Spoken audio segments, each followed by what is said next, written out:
Hi, I'm Rick Collis and I'm coming to you from the NEC in Birmingham, the stage for the National Procurement Exhibition Procurex, one of the biggest gatherings of buyers in the United Kingdom, and a great opportunity to learn about what it is that's shaping the recent trends in buying, how buying has become more complex, the challenges of cutting costs, and the implications of all those things for us as sellers.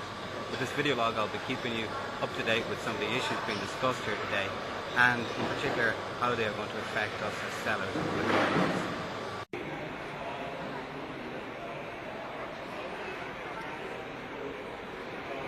Signed in now, and I'm about to go into the exhibition. People are queuing behind me. So what am I expecting to hear from the buyers that are gathered here today? Well, in a word, I guess better buying. The focus on getting better value from suppliers, the focus on cutting costs, the incredible focus on cutting costs. Also, I'm going to hear about more rigid and more structured application of the rules of buying, both from a best practice point of view, but also in terms of adherence and compliance around the demanding regulations from Europe. Interestingly enough, though, what I'm expecting to enjoy most is the talks given by officials from the governments in Scotland and England around innovation in buying, and how the realization has taken grip in both areas that regulations and rules alone are not sufficient to deliver the savings, the magnitude of savings that are required by both governments. So a trend from a focus on rules and the application of rules rigidly to a focus on delivering results. The whole while I'm listening, I guess I'm looking for the implications for you and for me as sellers, and how these changes and the changes set for the remainder of 2011 will impact on us as we deal with customers every day. And that brings together the decision makers at the strategic level right across the public sector. We've reached the halfway point here at Procurex exhibition. What's been happening all morning? Well, lots of talks. Lots of procurement experts and buyers in large organisations, particularly public sector organisations, driving home the message on specifications, setting criteria, using criteria and evaluations, supplier debriefings, freedom of information requests, and all those elements of staying within the rules in regard to procurement. But a lot more interesting things beside. Funny enough, one of the most animated elements of the morning was a discussion around comments made by the Prime Minister at the weekend, where he referred to lazy public sector buyers and that tackling that issue as being a key priority for his government. A bit of a backlash, understandably, from the audience that we're talking about here today, but also a shining light, number of shining lights. For example, Alistair Merle, Director of Procurement in Scotland, the man responsible for overseeing a spend of $9 billion, clearly evidencing best practice and in terms of Scotland's approach to procurement, and contrasting very much with the initiatives that are underway in London with regard to better buying. Alistair started off his presentation showing a box of paper that cost £73, that now costs as little as £8.50, and told us the story of how they've moved from hundreds of different organisations buying their own thing in their own way to 83% of public bodies, for example, buying paper from the same sources, using the same methodologies and everything else. A wonderful story that includes so many aspects of best practice buying from the point of view of skills development and upskilling, recognising the profession that is procurement, the gathering of information, Scotland's information hub, which contains information on all the suppliers, what they buy, what's bought, how much is paid for it, and so on. Category management and the key skills around that, the use of technology in terms of its best-in-class e-procurement tools, and really what's clear in Scotland's case is that procurement and good procurement is at the centre of government. Interestingly enough, the approach in Scotland has not been one of mandating better buying and policing buying, but one which involves collaboration and bringing everybody on board, and that's worked very effectively. Other very practical dimensions to what's been happening in Scotland include, for example, the launch of standard PQQs. So, for example, that means that suppliers will be able to register their information once for all tenders to the public sector. Tremendous progress been made there. Also in the area of templates and frameworks. I asked Alistair how far did he feel Scotland had gone on the journey and when would he know when they had arrived. Very, very interesting answer.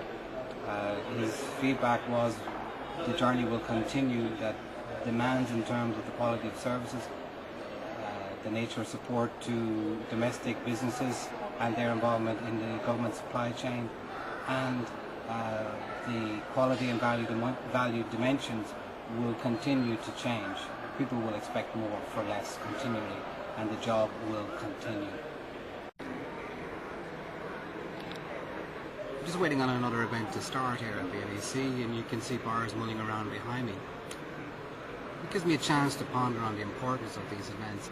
The fact that buyers are getting together in groups like this to talk about how to buy better, how to choose the best supplier, how to negotiate better deals, and so on, puts sellers on notice that buying has truly changed. They're sharing ideas and information. But the good news is that they're not doing it behind closed doors. These events are open to people like you and me, and the tips and ideas being shared at these events make for both better buying and better selling.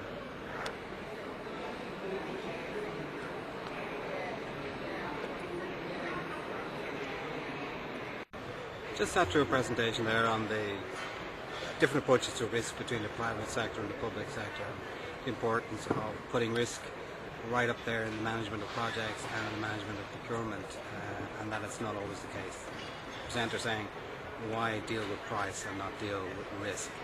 Or leave it till the contract stage, don't pass it on to the supplier until you've fully understood it and how it's going to be managed. Interesting enough, at the very end, I asked him about the approaches in private versus public sector, and was the risk about bending the rules? An interesting response. The main risk for a public sector buyer was not making the wrong decision, but making it the wrong way. And it was, even if you appeared on the front page of the national newspaper for paying 5 times the price for a ream of paper or for a can of fruit, as long as you made the decision along the process that had been set out and in line with the rules, you were okay. Just coming to the end of the day here at the Procurex exhibition. An interesting day, spending time among buyers, walking in their shoes, as it were. Items of risk, process, frameworks, key performance indicators, targets, but this time all from the buyer's perspective, not the seller's sales process. No mention of that, no mention of sales proposals, no mention of sales pitches. So very interesting indeed. Interesting to reflect on whether today's event could have taken place last year or the year before. Well, the changes in terms of public spending and the requirements in terms of cutting budgets is such that buying simply has to up its game. Today's event's a direct response to that, and I don't think buying will be seen wanting. So with Procurex over and I'm about to get my flight, I just wanted to share some of my reflections on listening and talking to so many buyers today. I think one thing is very clear from the event, the attendance, the seniority of the speakers, and as indicated, nothing else but the budgets they're responsible for, that there's a significant change underway in buying, in public sector buying in particular. Buying has become centre stage, and indeed it's almost the goose that is expected to lay the golden egg when it comes to delivering on some of the budgetary challenges that central government faces in so many economies. And that's a significant ask. Listening to the buyers today, and listening in particular to the innovation evident from Scotland, the innovations that are taking place in Whitehall, and also looking at some of the collaborative arrangements in the public, in the local government space, for example.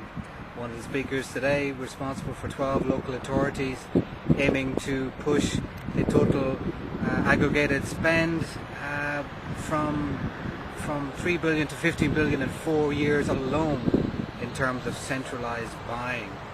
So no shortage of ambition in terms of what it is that public buyers want to achieve. Buying very much coming to terms with this new spotlight.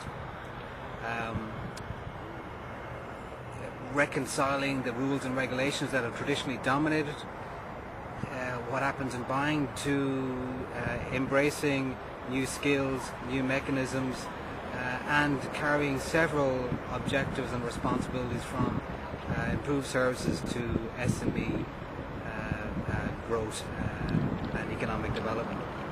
So very interesting visit here to Birmingham, and see you at the next event.